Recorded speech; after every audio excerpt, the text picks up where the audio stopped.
I'm Catherine. Standing here on the rooftop of this beautiful venue, surrounded by the city lights and the warm, salt-scented air, I can't help but reflect on the long and arduous journey that has led me to this moment of liberation. Just a short while ago, I was sitting at a table in a bustling cafe, facing my so-called family, who had once again tried to manipulate me into their web of financial deceit. My parents, Henry and Victoria, have always been self-centered and materialistic. They live in a large house in a posh neighborhood, but it's all built on a foundation of my hard-earned money. My younger sister, Lily, is their pampered princess, living a life of luxury while I've been slaving away to keep the family afloat. It all started when I landed my first job as a junior analyst at a mid-tier firm. I was 23 years old, and the salary of $50,000 a year seemed like a fortune to me. I thought I had finally escaped the cycle of poverty that had haunted our family. Little did I know that my paycheck was just a lifeline for my parents' extravagant lifestyle. Every 2 weeks, I would sit at my small, rickety table in my tiny apartment, carefully calculating how much I could keep for myself. I would set aside just enough for rent, food, and transportation, and the rest would go towards paying my parents' bills.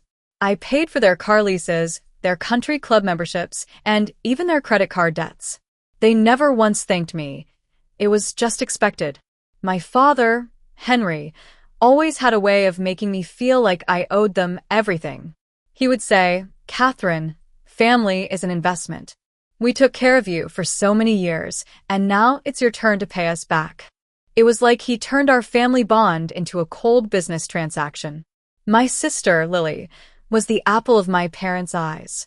While I was working long hours at the office, she was attending a private college, funded by the loans I co-signed.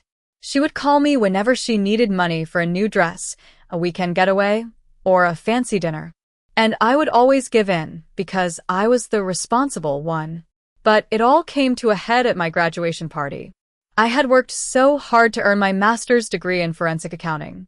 I had sacrificed every weekend, every holiday, and every spare dollar to achieve this milestone. I had planned the party down to the last detail, hoping that it would be a moment of pride and celebration for our family. The party was held at a beautiful historic mansion in the heart of the city. The atmosphere was elegant, with a jazz band playing softly in the corner. My colleagues and friends were there, congratulating me on my achievement. But my parents were late, as usual. When they finally arrived, they didn't even have the decency to bring a gift. My mother, Victoria, immediately started gushing over Lily, who had walked in a few minutes after them. Lily was wearing an expensive designer dress that I had paid for, and my mother couldn't stop complimenting her. It was as if I didn't even exist. A senior partner at my firm, Mr. Thompson, tried to stand up for me. He told my parents how remarkable it was that I had passed my exams on the first try while working full-time. But my father just sneered and said, "She's always been good at hoarding her money. She's so selfish, only thinking about herself while the family makes sacrifices." I was devastated.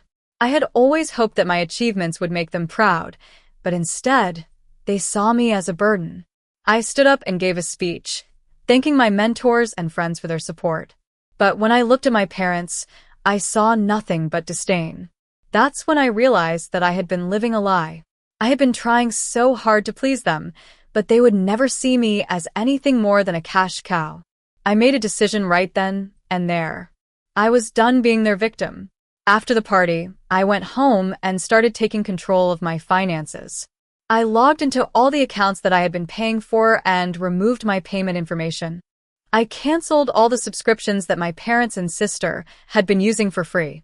I sent them a formal email stating that I was no longer their family banker and that all communication from now on would have to be in writing.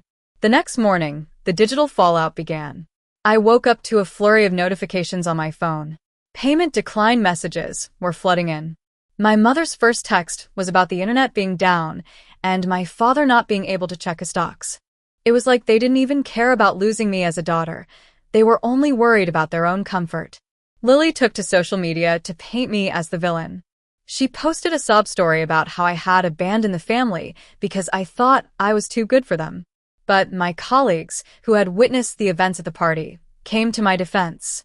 They shared the truth about how I had been supporting my family for years. The tide turned quickly. People started to see the real picture. My parents' reputation in the neighborhood was tarnished. The country club suspended my father's membership due to billing issues. And Lily's social media lies were exposed. But just when I thought things couldn't get any worse, I discovered that my parents had tried to use my name to secure a $60,000 personal consolidation loan. They had lied to the bank, claiming that I had verbally agreed to be the guarantor. It was a blatant act of fraud. I didn't panic.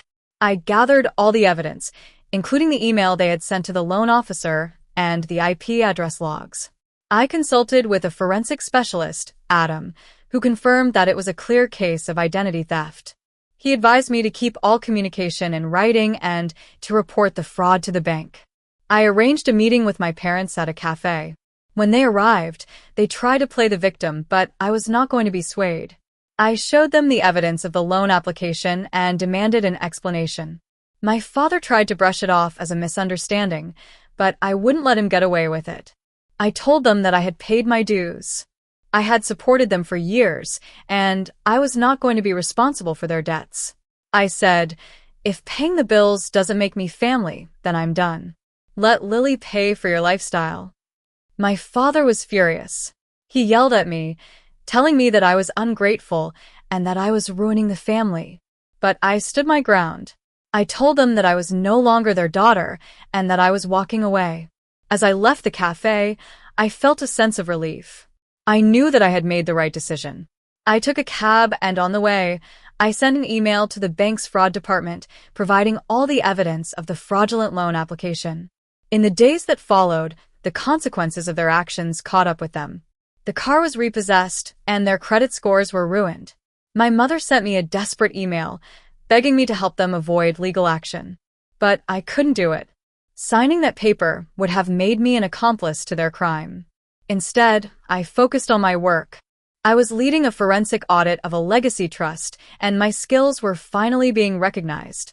Julian, a senior partner at my firm, was impressed by my handling of the situation with my parents. He promoted me to senior forensic associate, putting me in charge of the entire Southeast Division's fraud unit. Now, sitting here on the rooftop, surrounded by true friends who respect and support me, I feel free. I have finally broken free from the chains of my toxic family. I have learned that true family is not defined by blood, but by the people who stand by you, respect your boundaries, and celebrate your achievements. I am rich in the only currency that matters, freedom.